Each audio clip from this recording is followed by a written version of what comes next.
Bonjour tout le monde et bienvenue dans ce 21e jour du calendrier de l'Avent spécial BD et comics. Et aujourd'hui, on parle de Donjon. Alors, Donjon, je triche un peu parce que c'est coécrit par Johan Sfar et Lévis Trondheim.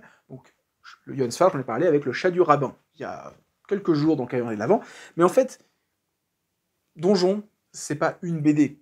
C'est plein de BD en fait, parce que en fait Donjon à la base c'est cette histoire-là, donc c'est Cœur de canard, donc c'est l'histoire de Herbert qui est un petit canard qui vit dans un donjon. Donc le donjon c'est le donjon de Donjons et Dragons, hein, où il y a plein de monstres. Les gens veulent parcourir le donjon pour trouver des trésors, ils se font latter les couilles, et donc on va suivre Herbert qui va aider le donjon à survivre à une attaque. Et ensuite, on va suivre ses aventures avec Marvin le dragon, qui a perdu ses ailes, et ils vont vivre plein d'aventures. Et en fait, à partir de là, on a deux autres histoires qui s'appellent Donjon Crépuscule, qui se passent un siècle plus tard, et on découvre la fin du donjon. Le donjon est en train de disparaître, et on va suivre un autre personnage qui s'appelle Marvin le lapin. Et on va avoir Donjon Potrominé, qui se passe un siècle plus tôt. On découvre l'origine du maître du donjon, comment il est passé d'un jeune garçon à ce maître impitoyable du donjon.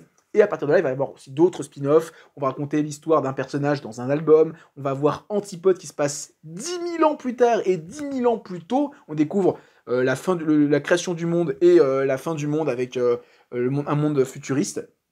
Et après, il y a plein d'albums. Je crois qu'on est à 60 albums de donjons. C'est super bien. Il y a plein de manières de le lire parce qu'il y a des histoires qui sont indépendantes. Il y a des albums même des albums qui se suivent qui sont plus ou moins indépendants. Il y a des propos très intéressants.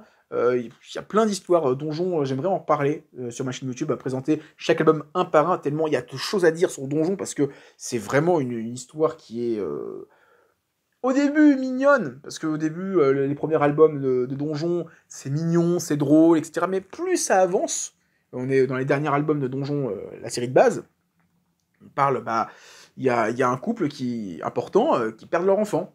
Et donc il y a tout un album sur c'est quoi subir le traumatisme de perdre un enfant. Un album pour les enfants, à la base, c'est... Waouh, j'étais un petit peu choqué quand je l'ai lu, mais j'ai beaucoup aimé. Et il y a plein d'histoires, il y a tout un tome sur les fanatiques religieux. Parce que Marvin, le dragon, fait partie d'une caste de dragons qui ont une religion, où typiquement, une des règles, c'est on t'insulte, on n'a plus le droit de te taper. Donc t'insultes un dragon, tu lui dis « Hey, t'es moche !» Il dit « Ah, oh merde, je peux pas te taper. » Et voilà, et il se passe que des trucs comme ça. Et c'est très, très particulier, vous allez voir, il y a plein de délires, il y a des lapins qui sont racistes. Genre dès que les gens arrivent, ils font « Ah, vous sentez les crottes de nez, vous sentez le lapin ?» etc. C'est débile, mais c'est génial. Donjon, moi je vous conseille, c'est super bien, c'est super drôle, c'est à lire. Après, il y a beaucoup d'albums, donc il faut anticiper un peu. Faut pas prendre n'importe quoi, parce qu'il y a des albums, des fois, vous n'allez pas les comprendre, parce que il faut des clés de compréhension de l'univers de Donjon pour bien les apprécier. Après, il y a des albums qui sont très bien, mais d'autres qui sont un peu plus costauds. Il faut, parce que des fois, c'est genre, il y a des histoires qui se suivent sur 3 albums, mais les numéros n'ont rien à voir. Genre, t'as une histoire qui commence dans Donjon classique, ou la suite, c'est dans Donjon Potrominé qui se passe un siècle plus tôt, parce qu'on va te raconter l'origine du personnage, et ensuite, il faut lire Donjon Crépuscule, où on te montre la mort du personnage dans un siècle.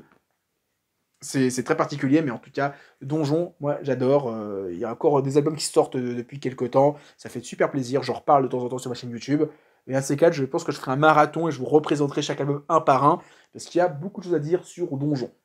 Voilà. Demain, on va parler de Alan Moore. Enfin,